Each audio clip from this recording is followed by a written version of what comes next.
무리가 한 마음과 한 뜻이 되어 모든 물건을 서로 통용하고 자기 재물을 조금이라도 자기 것이라 하는 이가 하나도 없더라. 사도들이 큰 권능으로 주 예수의 부활을 증언하니 무리가 큰 은혜를 받아 그 중에 가난한 사람이 없으니 이는 밭과 집 있는 자는 팔아 그 판 것의 값을 가져다가 사도들의 발 앞에 두니 그들이 각 사람의 필요를 따라 나누어 줍니다. 그 부류에서 난 레위족 사람이 있으니 이름은 요셉이라. 사도들이 일컬어 바나바라 하니 번역하면 위로의 아들이라. 그가 밭이 있음에 팔아 그 값을 가지고 사도들의 발 앞에 두니라. 할렐루야. 오늘도 성경 속 인물 이야기와 함께 이 시간 함께 하시는 모든 분들에게 은혜와 복이 넘치시길 간절히 소망합니다. 오늘 우리가 살펴볼 인물은 권면과 위로의 사람 바나바입니다. 바나바는 예수님의 70인 제자 중에 한 사람으로 그의 본명은 요셉이지만 사도들에 의해서 바나바란 이름으로 불리어졌습니다. 그는 구브로 섬에서 태어난 레위인으로 땅을 소유한 지주 출신이었습니다.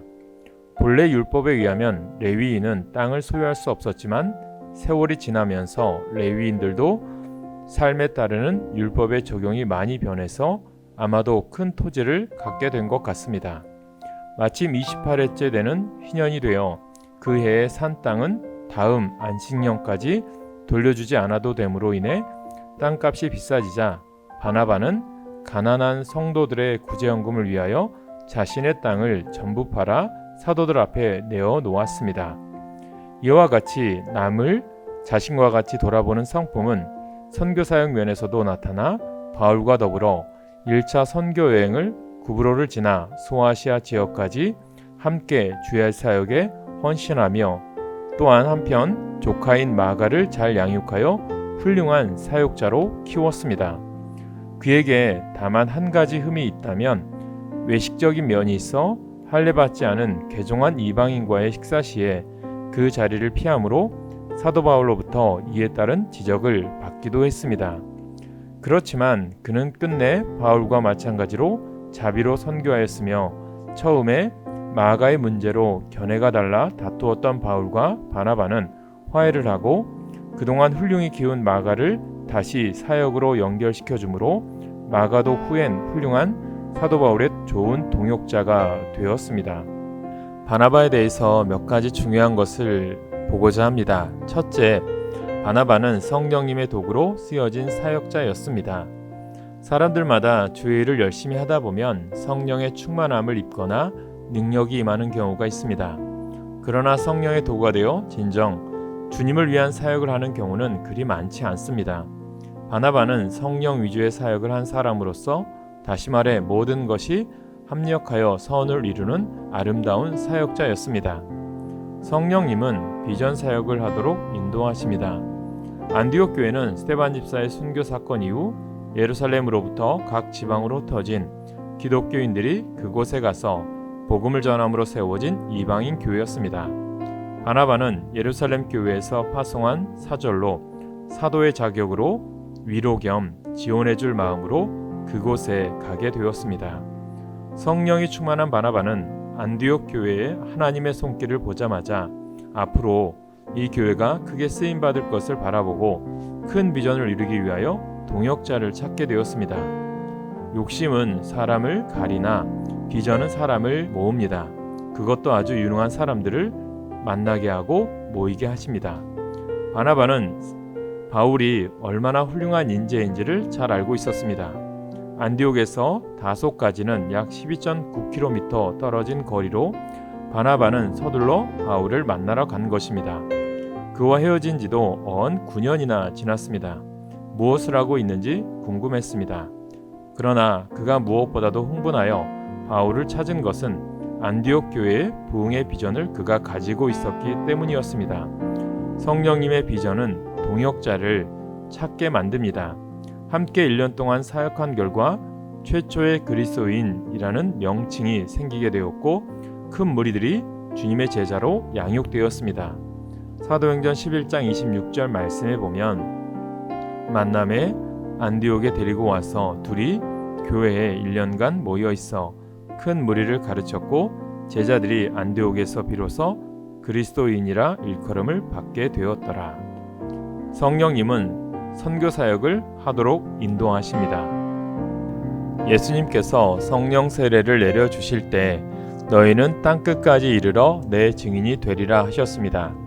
그러므로 오신 성령님은 말씀을 땅 끝까지 전하는데 그 사역의 목적이 있는 것입니다. 따라서 교회가 선교하지 않으면 성령의 활동이 위축되고 사회적 활동이 활발하게 됩니다. 사회적 활동이 많아지면 주님 중심 단체가 아니라 세상과 비슷한 단체가 되어버리기 쉽습니다. 이때 잃어버리는 것이 능력입니다. 그러면 힘이 없어집니다. 그러나 영원 구원을 향한 선교의 눈길을 돌릴 때 성령님은 개입하십니다. 안디옥 교회는 금식 기도를 하고 있었습니다. 이 중에 중요한 인물이 사도 바울입니다. 주님은 그를 이방인의 사도로 부르셨기 때문입니다. 그리고 이제 그 사역을 시작하기 위하여 성령님은 바나바를 주님의 귀중한 도구로 쓰신 것입니다. 즉 안디옥 교회로 바울을 불러내어 함께 선교사역 기지를 구축케 하셨고 제1차 선교 여행지로 바나바의 고향인 구브로 섬과 소아시아로 인도하시려고 그들을 따로 세우라 하신 것입니다. 1차 선교 여행의 주도는 바나바에게 주어진 것인 반면 사역의 성과는 바울에게 맡기심으로 서로 좋은 선교 동역자가 되게 하셨습니다.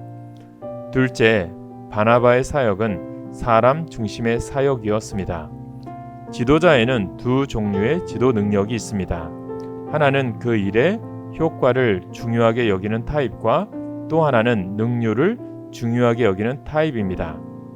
무엇을 중점적으로 여기느냐에 따라서 일의 진행도 사람 중심이냐 아니면 일 중심이냐로 구성이 이루어지게 됩니다. 이를 생각해 볼 때 바나바는 사람 중심 스타일의 지도자이고 사도 바울은 일 중심 지도자 스타일이라고 볼 수 있습니다. 이는 마가의 사건으로 뚜렷이 구분이 되었습니다.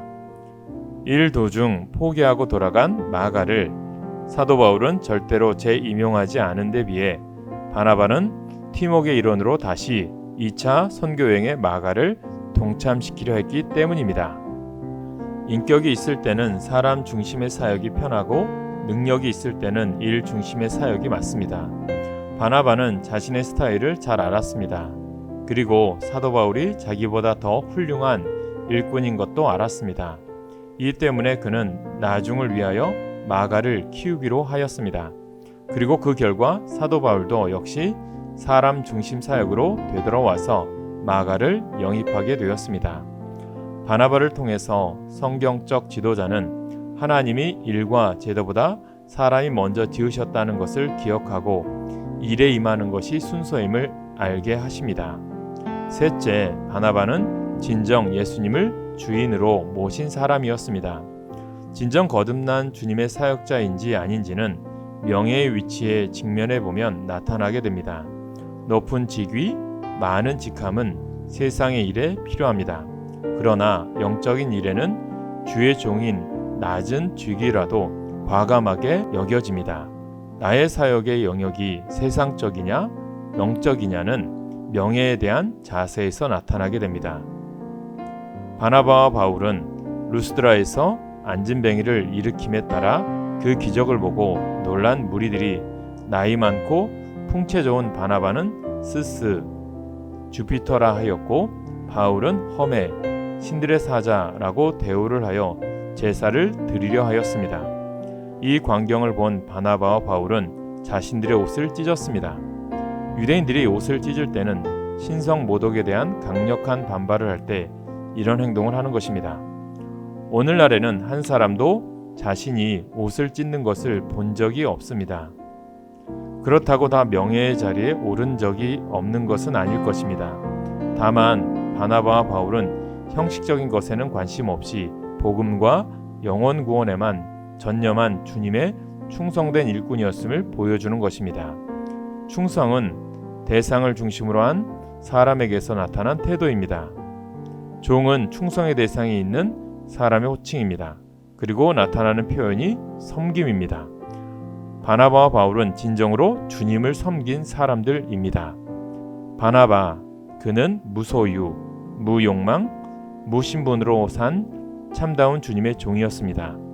오늘날 우리들이 바라보아야 할 진정한 그리스도인의 모습이 바로 바나바의 모습이라는 것입니다. 오늘도 그 바나바를 본받아 우리들의 삶이 사람을 세우고 하나님이 원하는 기뻐하는 삶을 살아가는 오늘 이 시간 함께하는 모든 분들 되시길 간절히 소망합니다.